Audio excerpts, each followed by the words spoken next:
This betrayal runs deep in Australian political life, with its connections to powerful interests such as the mining industry.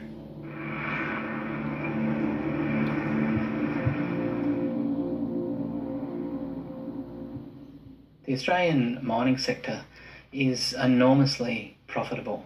It makes profits of around $1 billion a week. It makes profits of just under $52 billion a year, and it's a vast amount of money. And what you basically have is large companies making massive profits from minerals that they didn't make on land that they don't own. And that's called smart economics. That's called 21st century Australian economic development. In the 1980s, the Labor Party pledged national land rights to the Aboriginal people. They call this Australia's greatest moral cause. The mining lobby went on the attack with propaganda like this. Through Aboriginal land claims, your right of access to up to 50% of Western Australia could be taken away. Do you think it's fair that less than 3% of our population should claim ownership of up to 50% of our land? Full-page newspaper ads. You thought it was your home. Think again. Targeting iconic places in Australia. A beautiful picture of a beautiful place. Have you loved this? Take a good look now. Your kids mightn't get a chance to. Aboriginal people will lock it up. White people won't be able to go there. You'll need permits to go to your favourite beach. You won't be able to swim or fish at your favourite beach because the blacks will take it. It was extraordinary.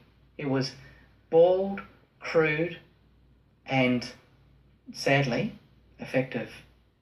Once elected, the government of Bob Hawke gave in.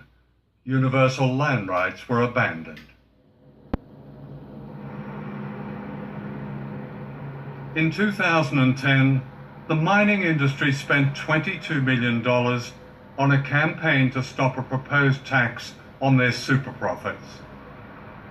What do all those who love Western Australia say? Axe that tax! Axe the tax! Axe the tax! And bugger off! Please listen. Right? What should our West Australian newspaper be saying? Axe the tax! Axe the tax! The campaign succeeded. Labor Prime Minister Julia Gillard reduced the tax to almost nothing.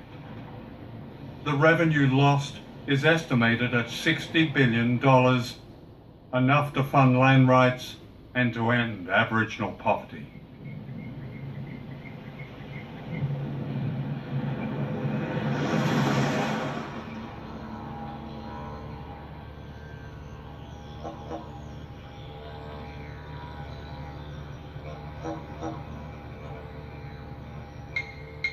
This is Robert Eggington, a warrior of the Noongar people of Western Australia, whose resistance defies a history of dispossession. Here he speaks uncompromisingly to a white audience. I've experienced dark sarcasm and racism from authorities since my early school years to my adulthood. I don't believe in nationalism.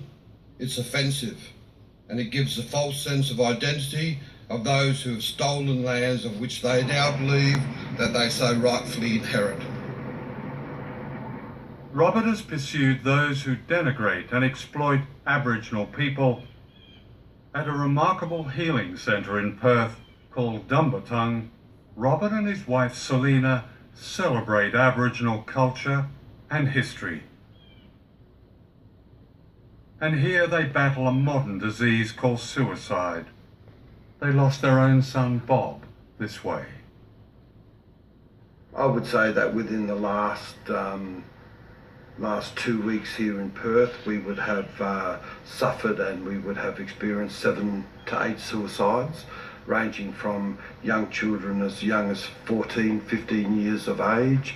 The history of colonisation and what's led up to this epidemic today is reflective of the policies of the governments and in particular the stolen generations. Certainly incarceration and the continued incarceration of young Aboriginal men would be a key factor.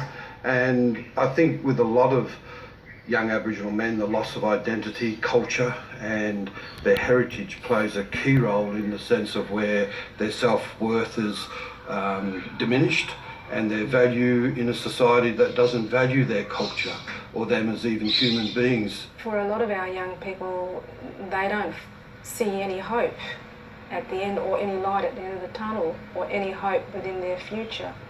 And so for many of them, the answer is not to want to be here anymore.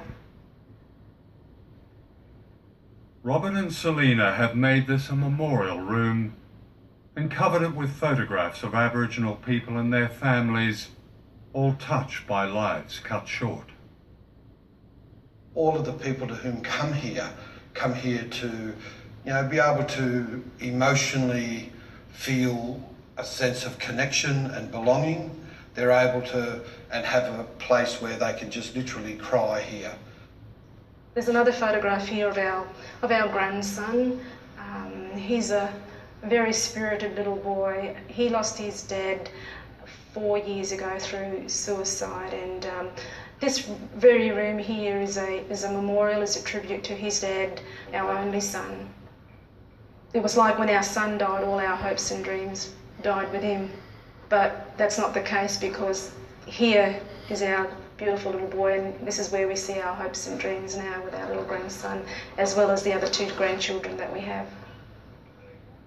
We believe that when comes our time to pass on, we go back to the earth and we become part of that earth again. So the cycles of humanity and earth become one, and we're not separated.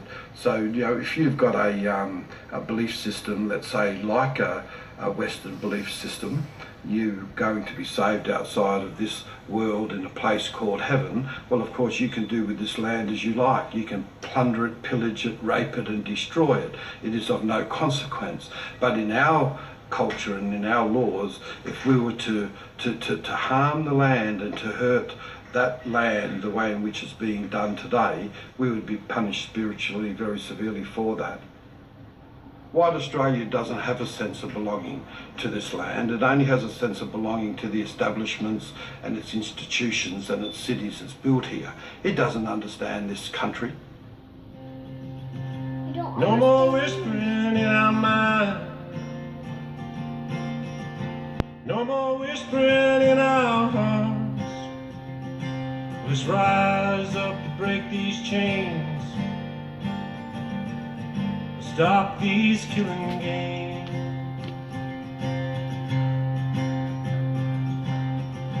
One less loved one at Christmas. One less loved one on birthdays. But that smile won't be forgotten. Can you never fade away? In other Western countries,